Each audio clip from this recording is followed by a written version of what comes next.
Okay guys, may the 4th be with you. To start off the interviews with my friends, to show that we're all dreamers, that everyone has dreams and goals, I'm going to interview my friend from Denmark, Phil Stibe. Then after that, Yvonne Ovalle. Then possibly Nader Abraham if you see him or not. Depends how much time I have, but those are the interviews you're about to see, starting now.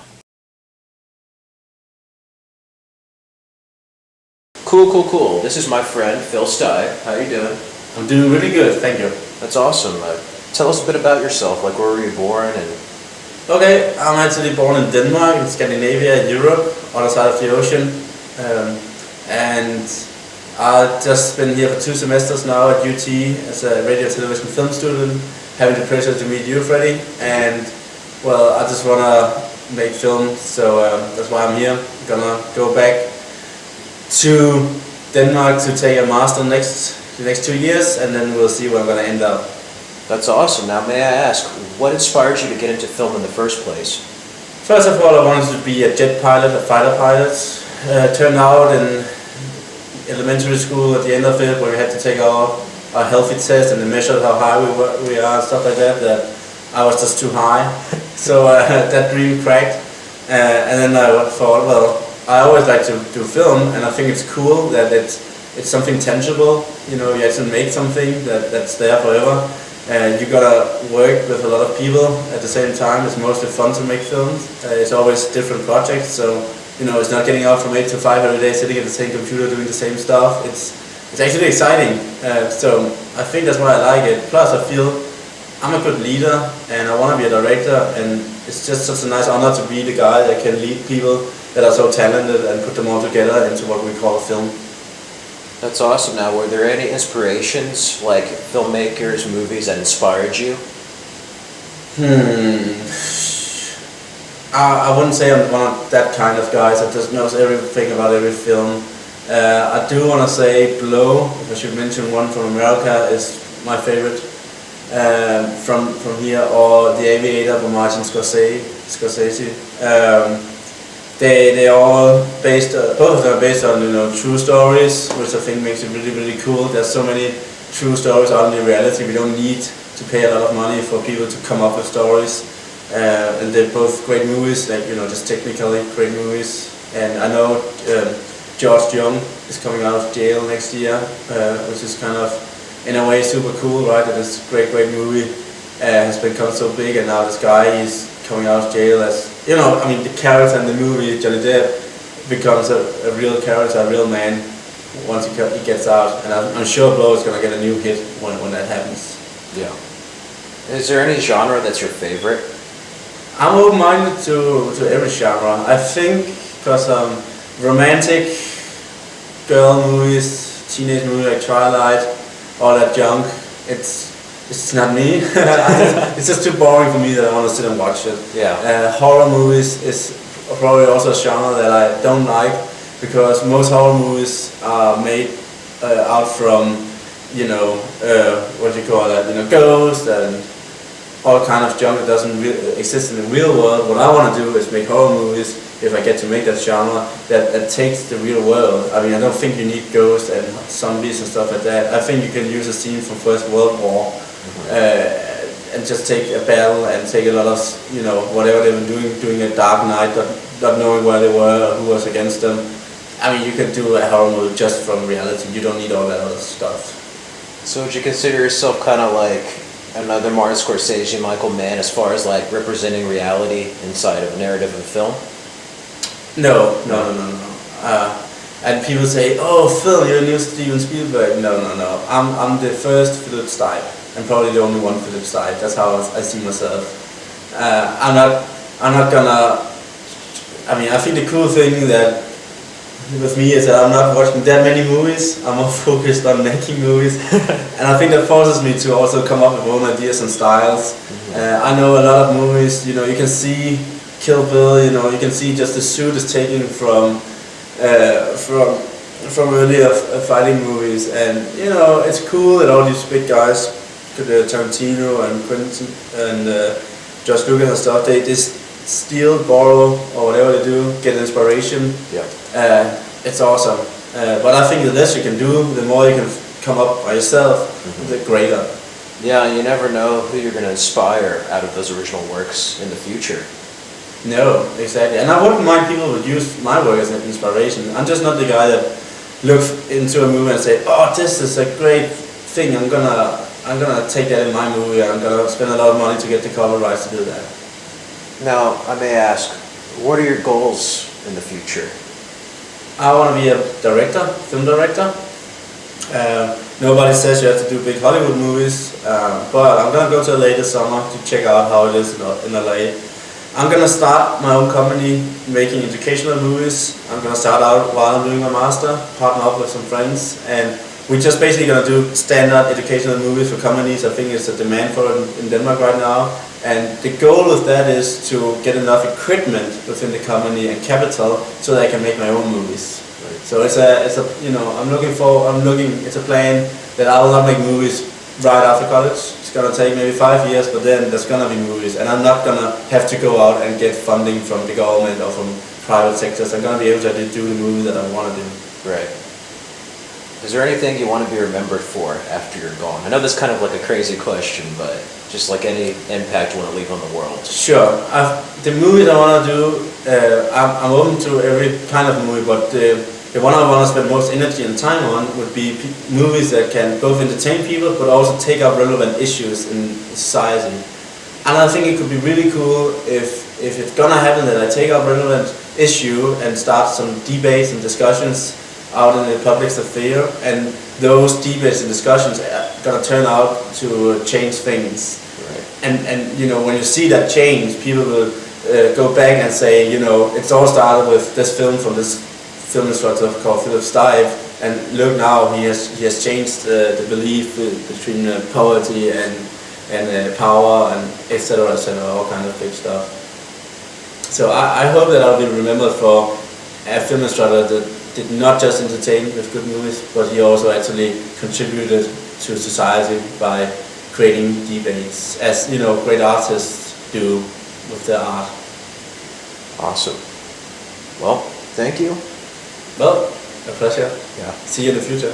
Yeah, I'll see you in the future too, Phil. Anybody watching this 10 years from now? Yeah, maybe give me 20 years, but it's gonna be worth it. Alright. Recording now. Awesome. Sweet, and you're in the perfectly close up with the Capitol building in the background, because I think you're gonna have just as much power in the future with your film as they have in the Capitol building. Yeah. What was it? In case anybody doesn't know, this is Frederick Lopez. The guy's been filming all this crazy nonsense for the past 2 years, so yeah, if you don't already watch this, yeah. Okay. Great. Okay, Freddie. Well, I have the honor to ask you some questions today about your film career, and I think we should just start spot on as you did to me.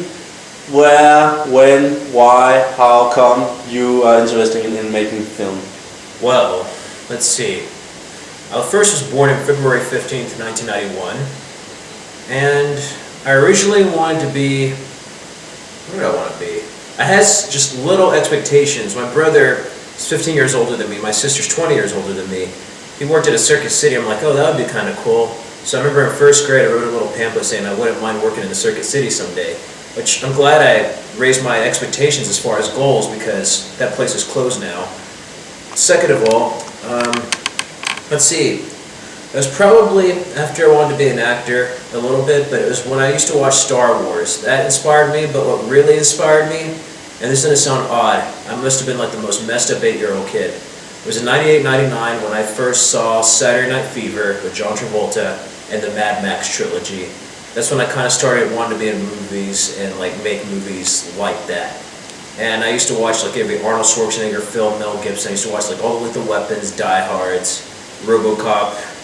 It was like every movie, but I would also watch like Batman animated series and Batman and just like kid stuff that I should have been watching and then above. So like I was just like everyone else in my age. I'm at school, but I kind of had a more elevated sense, and being kind of like almost an only child with older siblings, I felt like I was kind of like an old soul in a young body. And then I would have to say, when Spy Kids and Once Upon a Time in Mexico came out by Robert Rodriguez is when I saw that this could actually be a possibility, that it is possible for me to make films, and then digital cameras in the form of digital technology coming into play for filmmaking, it made it a much more of a possibility and a reality. That I can just go home, I don't have to like go on 60mm film, 35mm film, or like go to Hollywood. I can make a film anywhere, you know? So I would say those are probably my primary influences, and I just watch a lot of movies and stuff. So, Alright, so it's definitely your big passion. yeah, What definitely. about making movies? Making movies? How is that Yes. connected to your great knowledge about movies and big interest? Well, making movies, watching movies helps me kind of make movies, but I'm kind of more in the Quentin Tarantino aspect where like it kind of inspires me. But I also do original stuff, but like I wouldn't mind just directing any genre, Western, romance, horror films, as long as they're good. But one thing is about movie making that I watch a lot of movies on is that there's good movies and then there's really bad movies. And a lot of people don't like watching bad movies, but I do, because one, it's either a guilty pleasure, two, it's funny, or three, it shows you how not to make a movie. But you also get to know that there's a lot of work put into this film still. So, as far as making it, I just want to be a director, and I could act a little bit, I edit a little bit, right, and I'm kind of a storyteller, but I just like having something, again, tangible, something that will last, and I'm kind of more of a visual person learning in my education, so I guess visually that would be my way of showing different meanings and messages, trying to get a point across about a certain issue, bring a certain taboos out, telling a certain type of story, a certain morality to characters, and just kind of bringing that to the world. But I kind of want to make a difference and kind of help change the world, you know? I believe that one person can make a difference. And you see how much power the media and news have over people? Well, just imagine that was put into a positive use, and then what if it was more than just one person making a difference? What if it was a group of people making a difference? How much can be done when everybody just comes together and at one time decides to make a difference? Cool. Yeah. So, what would you do the 10th time that you have been denied, that they have said no to make your movie? It's the 10th time you've been up there, made a perfect presentation with an awesome movie, but you got a no. I'd probably cry a little bit, be a little bit desperate, but most of all, I would probably try harder, and that's a good sign, because if they said, I mean, it's great if they say yes, you know, but I feel if that they say yes right away, that means it's usually not good, or at least for me. I feel like when you're denied, or at least if somebody says, no, you can never do this, you're not going to be able to do this, to my head, call me crazy, it means, yes, I can. That means I am going to succeed in what I'm going to do, and it makes me try harder each and every time to develop an idea.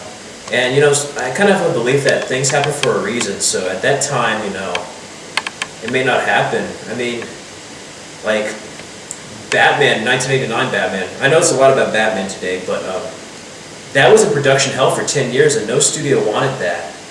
And it finally took 10 years of, like, work, and then just, like, going through different people and everything for Warner Brothers to finally, like, get it and make the movie.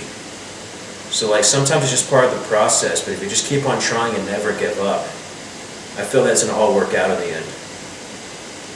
Okay, great. Would you see yourself work in LA? Right now, I'm not sure. I would say yes, but it depends how the internship goes and what I want to do, because, you know, gasoline there and just expenses is really expensive compared to Texas. And I would love to work there, and if I have a solid job and good income coming in, it would be fantastic. A good way to get my foot into the door. But, you know, again, if things, worst comes to worst, if things don't work out, I can always say to myself, I know, at least now I know that it can't work out there. You know, I won't always be wondering if I did go to LA, like, what would it work out? And I could go back to Austin, and I know my place is here, and it's just like a new Hollywood almost here in Austin, I would say. And like I said, digital technology, you can make a film anywhere. It's not just LA based. Now it's like more international based. You can just be at home. Right now you can film this. I don't have to go through like an editing bay and just like edit a movie literally.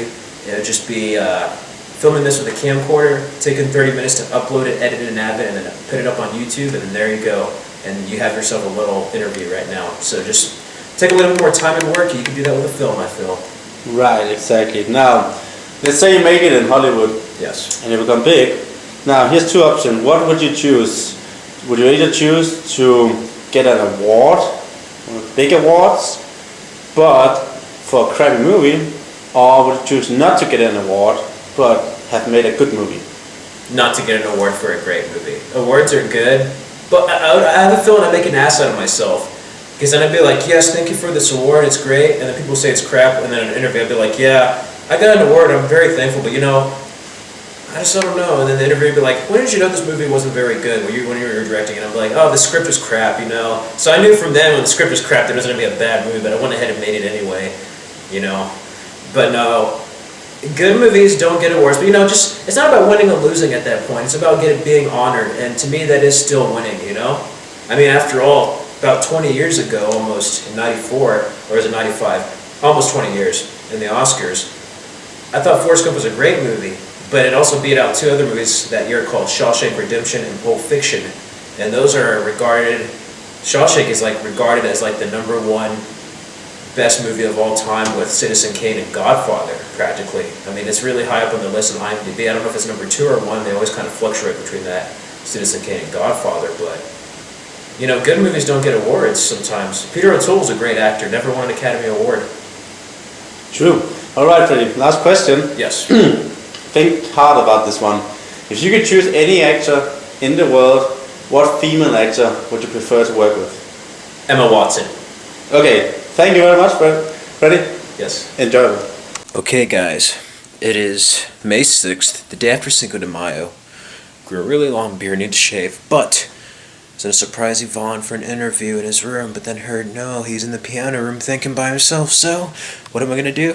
I'm going to surprise him, then interview him, and then he'll have the chance to ask me questions, okay? So you ready? Let's go. It's funny, in all my years in Dobie, oh my god, my hair is crazy with the wind, I've never been back here. There's the piano room, and then there's up there. That's Dobie. Yeah. Never been there. We're here with my friend Yvonne, and just tell us a bit about yourself. What would you like to know? Well, first, I guess you could start like David Copperfield. I was born, I grew up. Okay, I was born in Houston, Texas, and I grew up basically in Houston, Texas, or in Laredo for a few years, and then I moved to Katy right before I started school. Awesome. Now, may I ask, what kind of got you started into working in film? What got me started working in film is my dad got us a computer. Well, I think we'd always had the computer, but he let me start using it around when I was about 3 years old, and we didn't have anything on it except for PowerPoint. And I started, not at 3, but later in elementary school, maybe around 2nd or 3rd grade, I got pretty good at using PowerPoint to make frame-by-frame movies of stick figures and stuff like that. And so I'd make presentations that were thousands and thousands of frames, and to create motion. And those were my first little movies, and I just really enjoyed it. I would try to make one every year, and they would be about 30 minutes a piece, and they'd have music and everything. And the plot was obviously just stupid, but yeah. Oh, that's nice. Was there anything else you wanted to be when you grew up? I wanted to be all kinds of things. I wanted to be a spy for the longest time when I was in elementary school. I wanted to be a musician for the longest time when I was in elementary school and junior high. And it wasn't until high school where I figured that film was probably more than just a goofy hobby that I could do with my friends. That's when it was in high school that I realized I am not the best musician in the world, and chances are I'm not going to be a spy or whatever. I realized that early on in elementary school, but when I was in high school, I realized that I had a knack for film, and I liked it, and people started asking me to help them out with their projects and stuff like that, and so I thought that would maybe be a good career choice. That's the awesome thing with film is we can kind of act out all those fantasies of spies and everything into a movie. Is there any influences, any movies that influenced you, TV shows when you were growing up, that influenced you as a person, and then telling your stories through film? there's not a whole lot of things that I actively refer back to when I'm making my own things, but I'm sure everything that I've ever watched has influenced me in some way or another. I grew up watching a lot of, I guess, darker television, if that makes any sense. Stuff like Goosebumps or You for the Dark, Raiders of the Lost Temple, or something along those, some game show like that, and then like Tales from the Crypt, Twilight Zone, weird shows like that. For some reason, were just perpetually playing. I mean, also like you know, Looney Tunes and stuff like that, other Cartoon Network stuff. But those are the things that I remember most, are those kind of darker TV shows. My favorite movies growing up were Wayne's World and Toy Story. But I mean, I'm sure there's all kinds of stuff that's influenced me now, but just a little bit of everything, honestly. I can't say, this is my favorite movie that's influenced me the most, or this is my favorite director, because I just have no idea. It's just continuously shaping itself in my head. Mm-hmm. What do you want to be remembered for? Ideally, I'd like to be remembered for making movies. I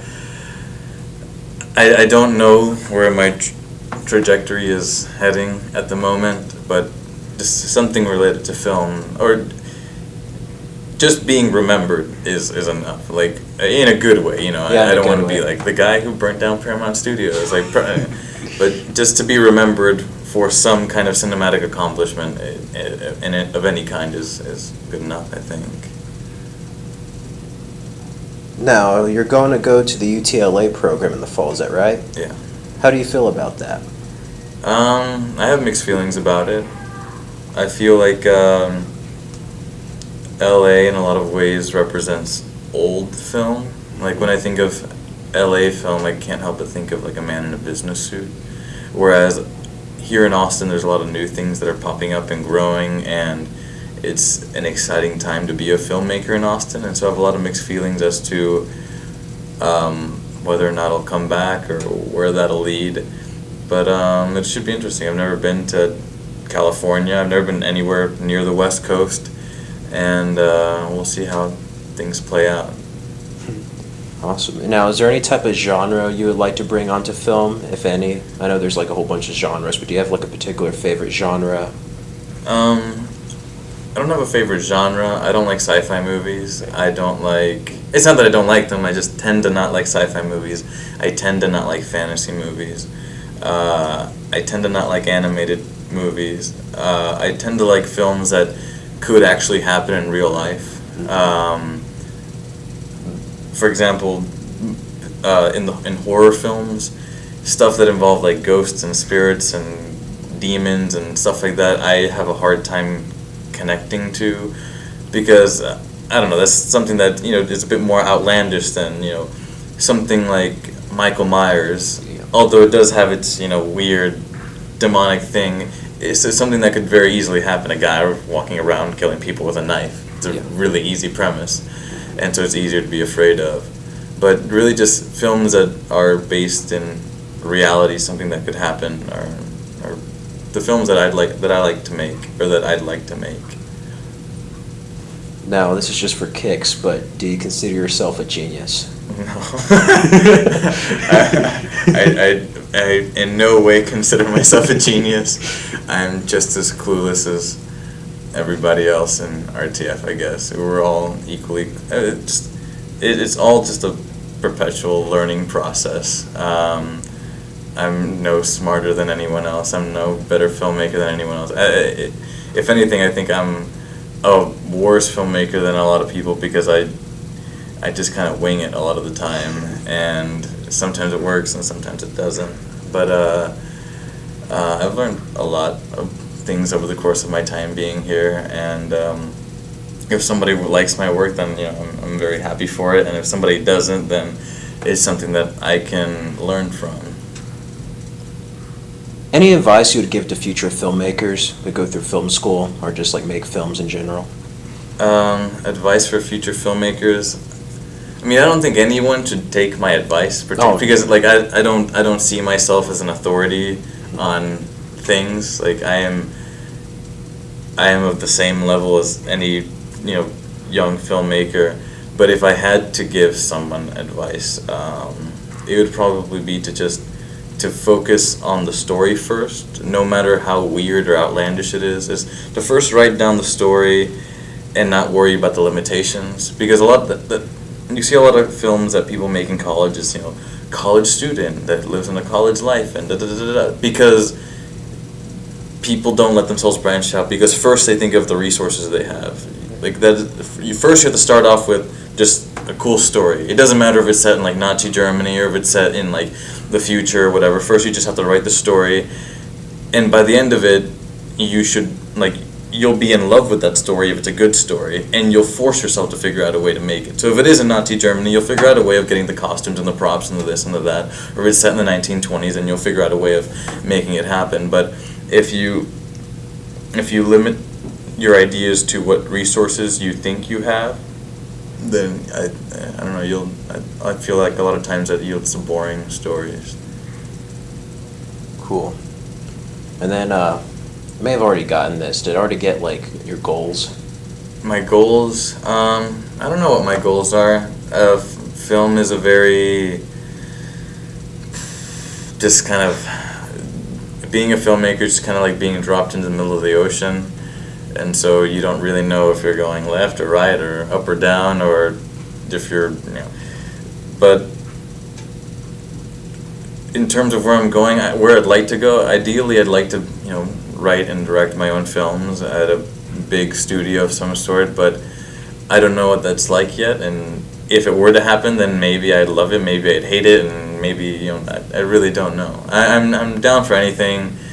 I just ideally not small production company kind of stuff, or commercials. I don't know. I see so many commercials, specifically local commercials for local companies. Those tend to be the worst. But large scale things are something that I'd like to be involved with. Awesome. It was nice interviewing, and in case you don't know or do know, you're going to see yourself in 10 years, and this is you. Interesting. Hi, future me. Awesome. So could you tell us your name and your Oh yes, my name is Frederick Lopez. I have no middle name actually. It's kind of odd, but it's just Frederick Lopez without a middle name. And I was born February 15th, 1991. It was a Friday, and it was the day Silence of the Lambs came out, which is really awkward. How old are you currently? I'm currently 23 years old. I feel like 12.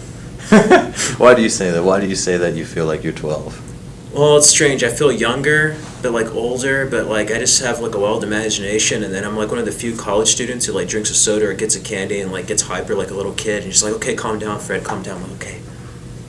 So what do you think? Do you think, as a filmmaker, how does that affect you as a filmmaker? Your imagination. It kind of affects everything. Not in a bad way, but more like I see something, I'm just like walking down, like that gives me an idea for a movie. Just like anything gives me an idea. I think of like a story, I'm like, oh, that could work. That would be a nice shot here. Oh, look at the lighting. I don't know if it's just like a film student thing about lighting, but like everywhere I go in a room or like outside, it's just like, oh wow, that's a really nice shot. I wish I had my camera with me. That'd be a wonderful shot someday in a movie, you know? Are you cognizant of the way light hits you when you're sitting somewhere? Only when it's like one of those shots where it's just like half your face is like darkened and the half is lit up because it just kind of looks cool. But other than that, no. Like right now, it's just like I'm just here sitting in a room. I don't think about how it bounces off really too much. So where did you grow up? I grew up in Waco a little bit, and then I lived in Hewitt, Texas.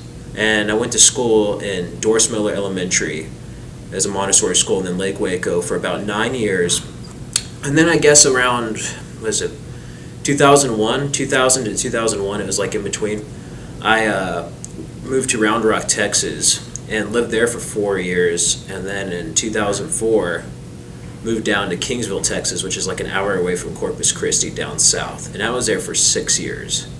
Then I moved back to Waco for about 2 years, and then got my core college credit for my community college to go to the RTF program here in Austin. Awesome.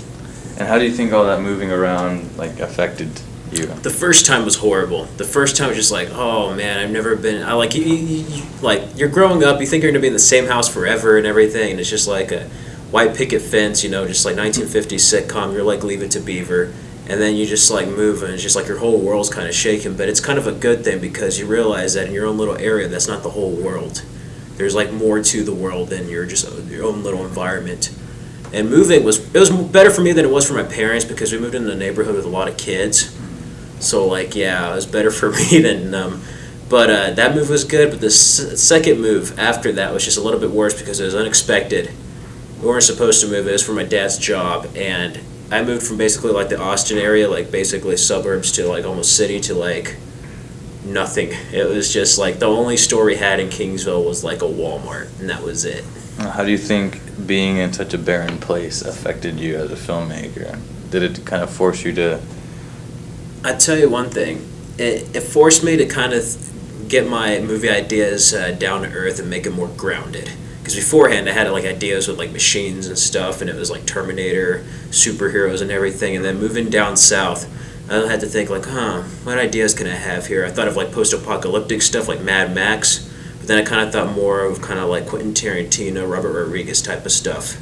I don't know if it was because I just like limited budget or it's because it's by the border, and I was just like, I feel like I'm in Desperado, so I don't know. What did you do for fun around that? What I do for fun? I wrote little movie scripts, and then I drew movie covers to them, and then gave my own movies reviews, and a lot of them were just like either like 4 stars, or the sequel was just like, oh, this is 1.5 star, and just like fake stuff like that. And then we had a swimming pool in a rental house, and I basically like wrote a whole spy series and had like a little, Max Steel Action Man type of like action figure, or just pretend he's like a spy and think of like movie stuff if he was like out. Have it all Thunderball 007. And then when we moved to our house that was our permanent home, I probably just played video games. I didn't really do that much like outside too much per se. When did you start like shooting stuff? Well, I started shooting stuff probably around high school. A little bit before, like in sophomore year, but it wasn't until my senior year where I was in a media technology course. And there I was a news anchor for a little bit. We like altered positions, and then they made me into like a talk show host. So I was like a talk show host for like an entire year, my senior year. Awesome. And that wasn't bad, but like we shot like B-roll stuff and like usual like student news footage. So I did a lot of that, and then I had a chance to direct a drunk driving movie. I remember one time they made it freshman year, and it's weird. It's like one of those things where you watch it, and you're like, you know what, I wouldn't mind making a sequel to that if I ever get a chance, but it's weird because I didn't see myself in that class 4 years earlier, but it's like one of those things that's just in the back of your mind. So then we're sitting in the car. Benny Guerra was his name, the teacher, with William Waddell, but he was the one that was going out and like shooting stuff, and he had an idea for his movie, and he's like, should I call it Imagine too, because it's called Imagine, because he had to imagine like this situation with like kids getting affected by drinking and driving. I'm like, why don't you just call it Reimagine? Because he wanted to be like a sequel / remake, kind of like something totally different. And he's like, that's a good idea. So then he's just like, okay, Fred, I have the story, write the script. And I was like, okay. I thought he was going to do the story. I thought I was just going to direct it, but it's like, no, you just write it. And it was good. But like, you had to go through a lot of the business side of stuff and like what you can and cannot do. And then just like what can be done. So like a 2-hour script turned into 20 minutes of a movie. So that was kind of hard, but it was a good lesson because it kind of taught me just to kind of like write and then take into account like what's going to actually happen when you film it. And also don't let anyone take over your movie, no matter what it is. And that's kind of what happened. You have too many cooks in the kitchen. It's like if that happens, just get the movie done the best possible way, just to kind of give it some dignity. Otherwise, it's going to get lost in translation somewhere. What do you think is something hard about coming into a film program like UT's RTF program? The only thing hard, well, besides Avid, the first time you use it, but I would probably say just limitations, which is not bad, but it's almost like what you said, Yvonne, about like kind of like the college environment. It's just like you have a certain set of rules where I kind of like, I want to do it this way, but you can't ignore all the rules of filmmaking either. You have to understand them, and then once you understand them, then you can break them, make new rules, and then put them into your stories. Because like it's strange. Like I think of the shot mechanics and everything and setup of lights, but like when I think of a movie, I just imagine it the way I see it in my head. So that's what I try to present is like the way I see it in my head. Almost like Alfred Hitchcock. I don't want to be compared to anybody, but that's pretty much what it is. Like how he used to just like imagine stuff, and it's like usually what he thought in his head, he presented on film. But it's probably just dealing with the limitations. I would say it's going to be like the biggest struggle, and then not getting too hard on yourself. Like don't put yourself down too hard. Because, you're just starting out and nobody knows what they're doing in the beginning. It may seem like it, but no, everybody's just experimenting and trying new stuff with film. It's the truth. And what do you think has been, one of your biggest takeaways from being involved with film? Were you coming in the same year that I was coming in? Yeah. So what in the last 2 years, what has been like your biggest takeaway from being part of a film program like this? Let's see. Besides the budget, I would probably say how to shoot a film very well and efficiently and in a certain amount of time without taking too long or wasting anybody else's time. Just going through directing workshop with actors and everything, getting that process down, making sure you have all your bases covered with equipment, talking to crew, and then just basically shooting stuff in an effective time really, really well, so we can just like go there, get it done, and then it's there. And if you need to do pickup shots, you can do pickup shots, but just kind of being more proactive on certain things. And it is known that you are a big fan of superheroes and stuff like that. What do you think it is that draws you to those kinds of characters or those kinds of stories? I think what draws me the most, and it's weird because, Batman's a real guy, but he's like a billionaire with like a whole bunch of gadgets and stuff. If I had like $1 billion, I would be as awesome as he is, right?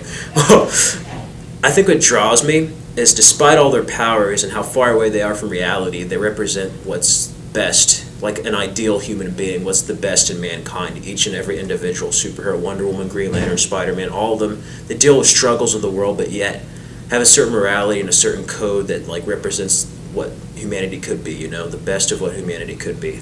And that's what kind of attracts me. It's almost back to like the Greek gods and stuff and like good versus evil.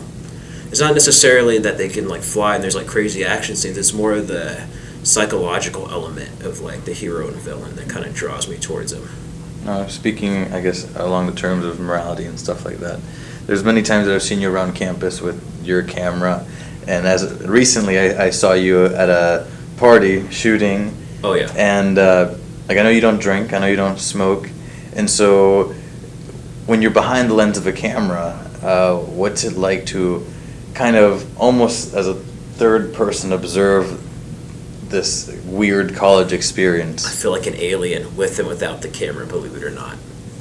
It's weird. It's like, and it's not even like the movie stereotypes either. It's like a totally different monster in itself. Like the party environment and everything, but you just feel kind of like out of touch, I'm just like, wow, these people are really excited over this, and it's just like, I'm not for some reason, but like I'm like in my early 20s and pretty good shape, but like I get more excited on a freaking TV sitcom or a movie than a party, and why is that? So I don't know, maybe it's just me. I'm kind of an introvert myself, so maybe that's what has to, like a little bit, and then it might have to do with that.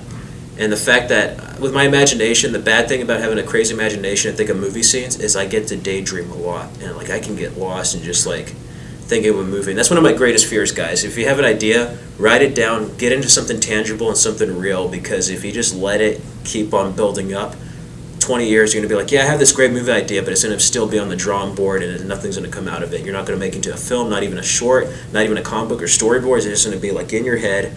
You can tell everybody it's a great idea, but nobody knows what the hell you're talking about because it's in your head. Now, where do you hope to be in the future of your filmmaking?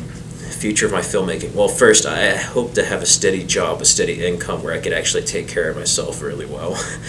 And I just want to direct movies, tell stories, just of any kind. But I kind of want to be remembered too. I don't want to struggle for too long, but if it's independent or just major motion picture, I wouldn't mind it. But I'm going to go to the UTLA program in the spring of 2015, and I kind of hope to intern at Warner Brothers. So we'll see how that goes. But any studio like that, any major motion picture studio, just something where I could just get to tell stories. I don't care what. I can do chick flicks, westerns. I wouldn't mind doing a western, but yeah. Although I tell you one thing, when I do chick flicks, you're not going to be like, it's going to be like chick flicks for guys, meaning it's going to be reality. It's not going to be like Hallmark moments. And what kind of films would you like to make ideally? Ideally, action movies. And then some horror movies, like with vampires and werewolves and stuff like that. But like ones that are just like, it's not like torture porn or like gore. It's like suspenseful and like actually scary. It has a plot and you actually care for the characters. I wouldn't mind having older characters too in horror films. It's just like you just see people running around. All it is either naked or like college age teenagers or like 30-year-olds pretend to be college age teenagers, like running around and getting stabbed. I'm like, I don't give a shit if they die. I'm like rooting for the monster this whole time. I just want to have characters where you can actually care for and you actually get invested within the characters and story. Now, you mentioned previously that it was the morality of superheroes that is interesting to you as supernatural beings of sort. But now we've brought in, vampires and werewolves and like horror monsters into the mix, which are also in their own way supernatural characters. What draws you to those types of supernatural characters? I guess the darkness, but not of humanity, just like certain element in this world that's just kind of dark and unknown. But I mean, you have legends of werewolves and vampires going to like ancient Romania and just like Europe all over the place, and then even New Orleans. And the Babylonian times, there are these spiritual beings called the Lilu, basically possess dead corpses, and that's where you got vampires from. Is they're just like demonic spirits that would just basically take over the dead. So it kind of goes back to demons in a certain way, or like the damned, there's something evil. And I guess them going after humans and stuff is just almost like the certain element of good and evil to a degree. Then like kind of dealing with your humanity while battling these things. Cool. Anything else you'd like to add? I could go all day. I'm thinking. No, not at the moment. Not too much. Have a movie where a superhero is actually dealing with these actions, because you have a strong moral code, but it's too black and white. And like you have this superhero like Batman or Punisher, they like kill people and stuff. And I'm like, I want to see what happens in a superhero movie. If it was the real world, he like kills people, but then he figures out that he's almost becoming as bad as the people he's going after. And it's like, how do you deal with that with your own moral code and everything? That, I mean, how can you justify it? I mean, you're doing the right thing by killing evil people or just like beating them up, but like after a while, you're not any better than the people you're going after. So I kind of want to deal with that in a movie and kind of have some shades of gray in there. Oh, cool. Awesome. Well, everyone, this is my friend Nader. Just tell us a bit about yourself, where you were born, where you grew up. Okay, should I look at the camera? Or? Just look anywhere. Look at me, look at the camera. Okay, I'll look at the camera. Okay. Okay. So look over here. Yeah, so my name is Nader Ibrahim. I grew up in Houston, Texas. I was born in Houston. I guess my background would be like, my mom is Chilean, my dad is Lebanese, and I have like 2 brothers. And I got into filmmaking because I used to play a lot of soccer back in my neighborhood, and I broke my ankle at one point, so all I could do was juggle a soccer ball in my cul-de-sac. And then what ended up happening was my neighbor from Italy, he had a camera, and he would come out a lot and just film us. And that's what he really enjoyed, I think. So I would do this thing where I would be juggling the soccer ball and then kick it into the basketball hoop from like pretty far. And then, so he would be filming all of those. And what ended up happening was his dad had to go to Taiwan for another job because they were kind of always moving around all over the world. So they ended up going to Taiwan like 3 years later. And he left me with all the footage that he had filmed for like those past like 2 years that he spent with us. So after that, I started editing that on like Windows Movie Maker, and then from there on, I just started really getting into filming and editing and stuff, and then I just kept going from there. Wow, that's pretty interesting. Now, before that, was there anything else you wanted to be when you grew up? If you had anything you wanted to be before you grew up? I never thought I would want to be a musician. I never thought, actually, like, for some reason when I was really young, I was always fascinated by like having this idea that you could like fake something through movies. like you could like fake a ball, like kicking a soccer ball into a basketball hoop, even though I could actually do that. Like, I always thought it would be cool to make it fake, like have 2 shots and then have like one kid throw the ball in and then me kicking it. And I kind of like had this urge to always want to trick people through filmmaking. And then it just kind of went from there. That's how I kind of got into like special effects and stuff like that. That's awesome. Now, was there any particular filmmakers or films that inspired you in any way? I guess like, I don't really know, like I feel like everything that I've ever seen like somehow has influenced me in certain ways that I don't really know. But like I don't think like there's like, I don't really even know that many directors or like movies. I haven't watched like one movie this whole semester. Like I never even watched TV either. Like it's just kind of like, I don't know. I probably should watch more movies, but I just don't have really the urge. I like to listen to music a lot more than watch movies. Now, is there any like musical artists or bands, genres that you're into and like inspirations on your own? Yeah, music? definitely.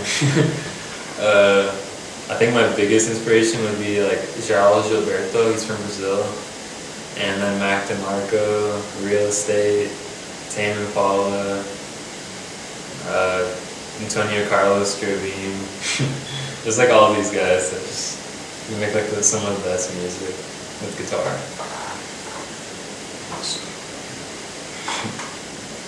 Okay, so how is it like being both a musician and a filmmaker? It's a lot of fun because you can like mix the 2 things together in all your projects. So if I make a song, I already can make a video for it. And if I make a video, I can make a song for the video. So it kind of just like fits perfectly together. That's awesome. So you wouldn't say there's one's more enjoyable than the other, they're both enjoyable in their own way. Yeah, exactly. Cool. And I like to, what's the word, like work off each other. If I make a video, I like to somehow make a song that fits the video, so you kind of like have to develop like relationships between the 2. And yeah, it's fun. Awesome. Now, I totally forgot. I'm thinking. Now, I could say more as like an individual or like filmmaker, musician. What do you want your impact to be, and what do you want to be remembered for?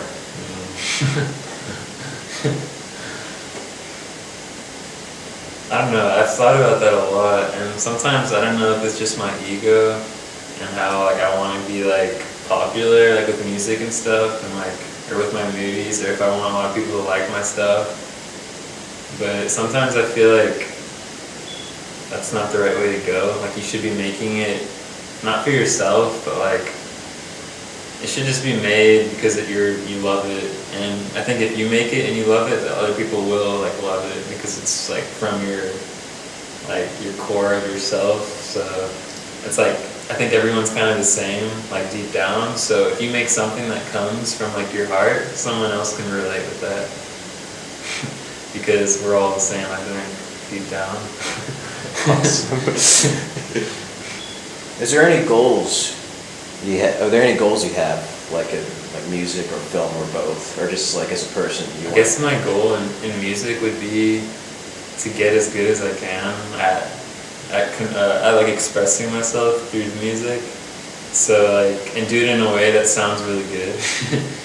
Like the people that inspire me, like those people that I mentioned, and be able to like, yeah, just make something really like beautiful that, like I've always had this idea, like I'm always trying to like, want to make something that's just like so beautiful even to me, like when I hear it, that I'll just like really like it. That's my goal, I guess. For movies, I haven't really had that many goals lately with movies, because I've been focusing a lot more on music lately. I don't know, I think you've already reached some of like the top tier goals. as far as cinematography and stuff. It's just brilliant. So let's see. Thinking. Okay, first of all, for us dumb people, the squares like me, like myself, what's the difference between longboarding and skateboarding? I think longboards have bigger wheels, and they're longer, and you can't really like do like, I mean you can do some certain tricks, like you could do like an all-way, I think, some people can, but they're not really meant for that, they're meant more for like cruising and going downhill and like sliding and stuff. Skateboards are more for like doing like ground tricks like kickflips and stuff and like going down ramps. Cool. Now, you enjoyed that in addition to music and film? Yeah, it's a lot of fun. I've like, I don't know, like this longboard, it means a lot to me. Because I've had it for like 3 years or something, and it's like gotten me around everywhere I go usually. And it's really weird, this is gonna sound really weird, but I've had like a dream where with my longboard, like, I was like riding it in some place, and then like it got lost in the water, and like I lost it forever in the dream. And after I woke up, I was just like really glad that I still had it.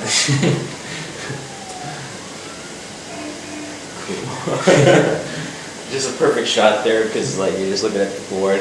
It's like Wilson and Castaway or whatever. Now, I haven't asked other people this question, but being a writer, like for your own music and being a musician, and then telling your own stories on film, is there any way, like, how to explain this?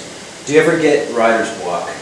And if you do you find stuff outside, inspirations to like help you get yourself out of it? Through in music? Yeah, or film or both. That's mainly music, like. Well, like, in music, I don't really ever like write anything. I just like kind of, it's almost like I record myself singing whatever comes out, and then as I record more and more, like a song eventually forms. But like with music, I can't force myself to make a song. Like it just happens, like out of nowhere. On a certain day, after like I was feeling a certain way, it'll just come out, and I just have to be the one to kind of like channel that and just make it come out, and then that's how the song comes out. That's awesome. I never heard a method like that, but I think that's why your music is so good, because it comes from the heart and it's natural, and it's just kind of instinct gut, just like right out. Yeah. I think that's why you're able to channel so much emotions, because you do that. Otherwise, I think there'd probably be something lost in translation if you're like a poet, just like trying to figure out lyrics for like 5 hours on a piece of paper. Yeah, because it doesn't really come like, I would like to think that most of my music doesn't come from like my mind. It's almost like my subconscious, and like, yeah, even my heart too.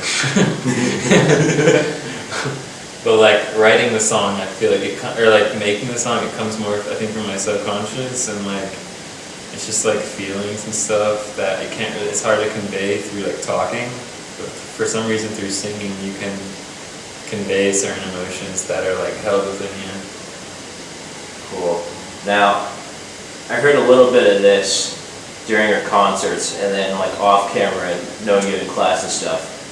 But was it just like watching other media or just people? How do you come up with like different voices, like the country hick guy in the Squirrel video, or the British rocker guy? I think it's probably because I'm pretty crazy, like inside.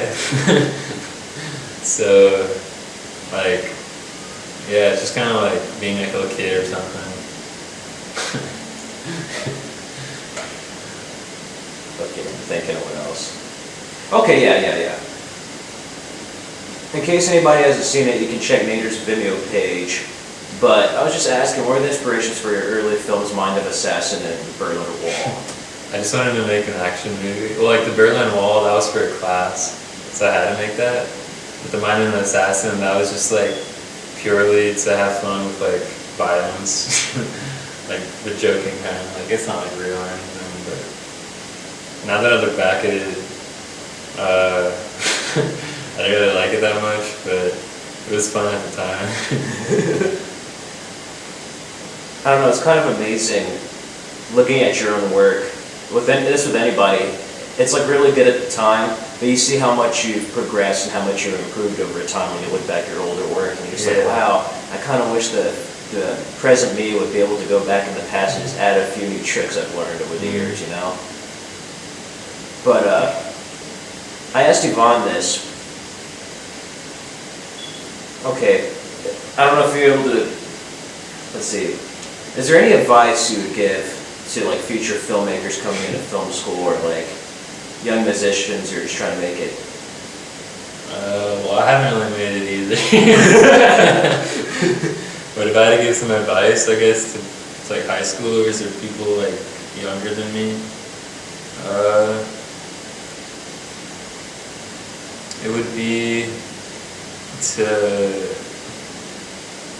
just do what you'd like to do. And don't go into like a profession that you don't really know if you want to be doing it. Because if you don't know if you want to be doing it, then that just means that it's not for you. Because I know I like to make music, and I know I like to make movies. Like, it's not something that I'm like forcing myself to do. It just kind of like, that's what I like to do.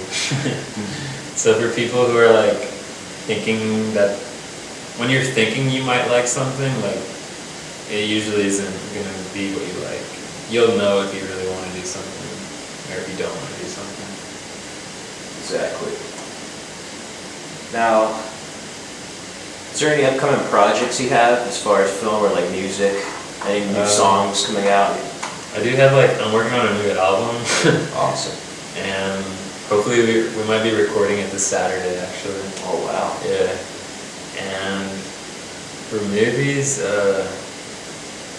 I'm thinking in the summer I might be making a movie that I could project for next semester, like as a visual, like almost like an actual movie that people watch while I play the music.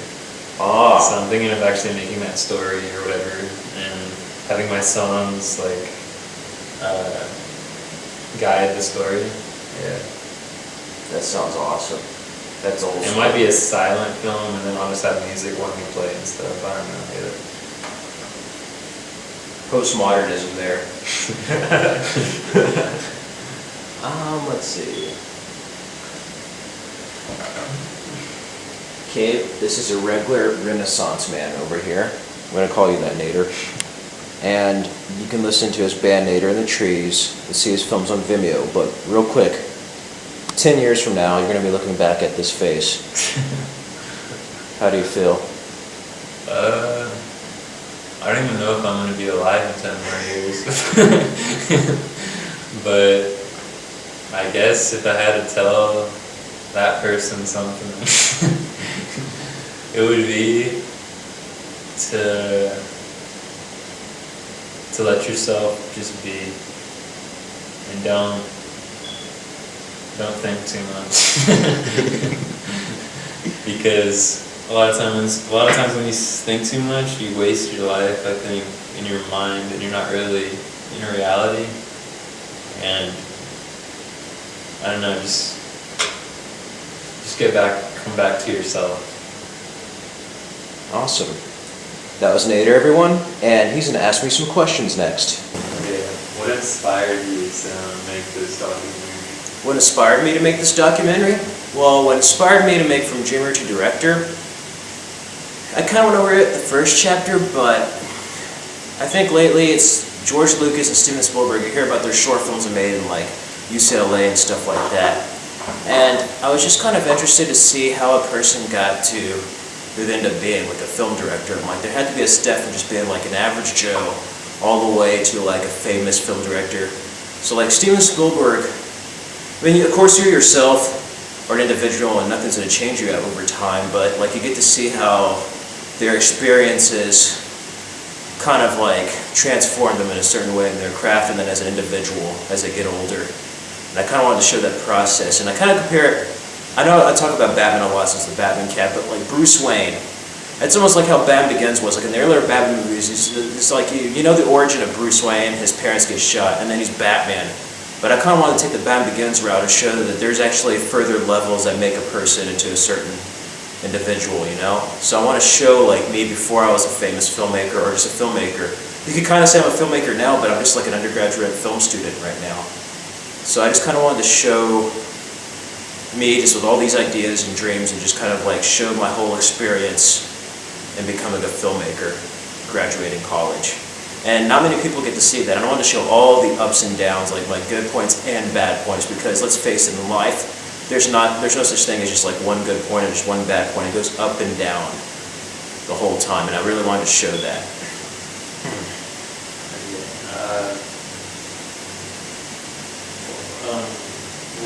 What would you want to be doing when you're in like 10 more years or like 5 more years? Or like once you graduate, what do you want to do? I want to be a film director once I graduate. I wouldn't mind working for a major motion picture studio. Currently, if I go to the UTLA program in spring, I want to intern at Warner Brothers maybe. But I just heard Lionsgate's making a Power Rangers movie, so I might want to intern for them maybe, make a Power Rangers movie. But it's just making any type of film really, even if it's major motion picture or independent studio, or even myself, just like directing, producing, and editing and stuff. Kind of like Robert Rodriguez and like Kevin Smith, you know? I just want to like just tell stories. That's all I really, really want to do. Of course, I want to make money and have a good income and be able to take care of myself.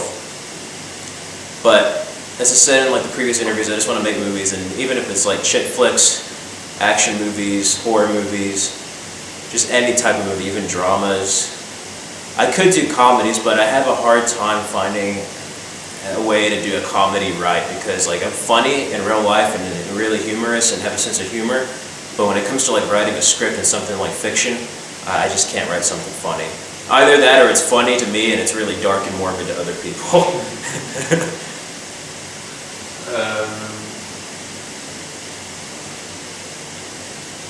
Let's see. What's your perspective on like all the people that you meet in life? My perspective on all the people I meet in life? Like who are they, and do you think that they come into your life for any reason? Yes, I believe that everyone in your life comes into your life for a specific reason, good or bad. I really do. And I feel like you're kind of connected to certain individuals, you know? You're just like drawn to them. It's almost like y'all met in like a previous life or something, you know? You could say something's preordained, but I kind of have a feeling like somebody can make their own luck, but I think it's a bit of both, you know? And yeah, I do believe that people come into your life for a reason. And sometimes you may feel down in life and it may be like, yeah, shit's happening to me and it's going well for others. Well, maybe they're not there for you, maybe you're there for them, you know? You make a difference in each other's lives, I feel. I really do.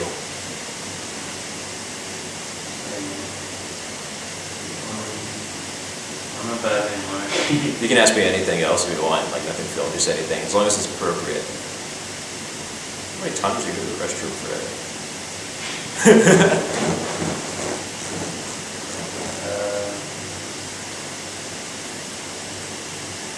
Does Yvonne have my tripod?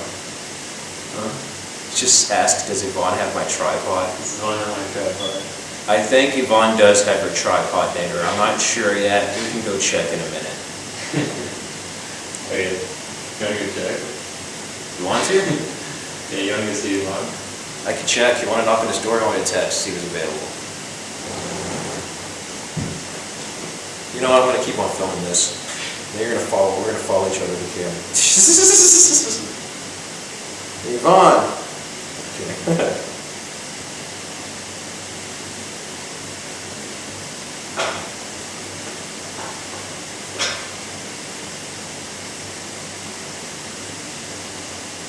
Damn it, keeps on typing D. Nader's here chilling. What do you think happens when you die? What I think happens when I die? I believe you go to heaven, and there's some type of purgatory maybe. It's either heaven or hell. I'm kind of afraid, because if it is by the Ten Commandments, I'm definitely going to hell. But I don't know if with Jesus everything's forgiven, but you know what my biggest fear is? And I don't mean to sound sacrilegious, just my biggest fear. What if the Bible and everything, I mean, of course there's a God with the solar system, but my biggest fear is like, what if all those evolutionists and everything are right? I think it's a bit of both religion and science. But like, my worst fear is like, there's a galaxy system. What if we were an accident? What if there is no God? What if there's no heaven or hell? And what if we just die and then there's nothingness after? That is my greatest fear. And that like one person just made up all this story in a Bible for everyone to believe and control people in life. That's my biggest fear. I know it's outlandish and crazy, but like I believe in God. I am a Roman Catholic for Christ's sakes, but that is my biggest fear. So I believe you go to heaven or spiritual world. If not, it may be in your own mind, your own heaven. That's what I certainly believe. I believe there's angels, but there's also demons. And in a way, with being connected to people, I think there's certain angels and demons in people's lives, you know. They may not be like literally angels and demons, but like metaphorically, I feel that there's certain saviors of people in life, you know. And then just people who are just bad for you just need to get away from. But I hope there's a heaven. I pray there's a heaven. But my greatest fear is that some asshole just made up this whole story for people to believe that there's nothing. That is my greatest fear. Sorry to put a sour note on anybody watching this. I'm sorry, but that's just my greatest fear. There is a heaven, guys.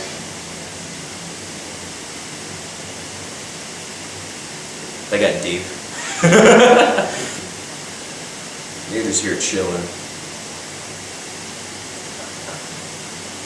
Should I say you have his tripod? Yeah. You have his tripod. Get your ass over here. What? Are we gonna go there, or do you want to stay? You have his tripod. Can we come over? Can we come over? Okay. So now, we wait Yvonne's response. Shit. We wait Yvonne's response. And Nader's just here chilling. Looks like he just drank a bottle, even though it's not his, of the longboard. You can imagine climbing this thing. No, like just what it would feel like if you had your fingers in like the ridges and stuff. The ridges. It goes really high down. Hey everyone, I hope you enjoyed the interviews. Just to clarify, I was a little bit tired, but I forgot to mention for a brief period around first grade that I actually wanted to be a scientist for a little while in the first interview with Phil. And I forgot to mention that, but it was really good. And the reason why I had all these interviews in this chapter is to show that everyone has dreams. It's not just me. Everyone has dreams, everyone has goals. And just to show that everyone's a little bit more connected than they think they are. Even if they come from different backgrounds, different influences, and different lifestyles, you ultimately have people who share a definitive dream and a goal and an impact they ultimately want to have before they leave this world and upon the world. And that's why I did this. I could have done it with more people. I just didn't have time when I did it, but with these three, I wanted to have three very different people, yet the same. And even to me, it's just like you can kind of see the connections, but I ultimately did it to show how we as humans are similar, even though we're different and individuals, you know? So, that's that. And back home for the semester, waiting to be accepted to Midland College and doing a report, but I'll print it out. And left early this morning. I said goodbye to my friend Yvonne. And I don't know, that kind of made me sad a little bit. Like, it was good. We're all going to be great places, Phil, Nader, Yvonne, and I. But it's just one of those times where it's just like an era's ending and it just went by very fast. And these are true friends, you know? And I just wanted to have this chapter to show that no matter how deep down we feel in life, how much life knocks us down, I wanted to show that no matter how much life knocks us down, we're all in this journey together. We all have dreams. We all have goals. We are humans. And most of all, we are dreamers. Hello, my name's Frederick Lopez. And besides making movies and telling stories like my role models, I just want to be the first Frederick Lopez.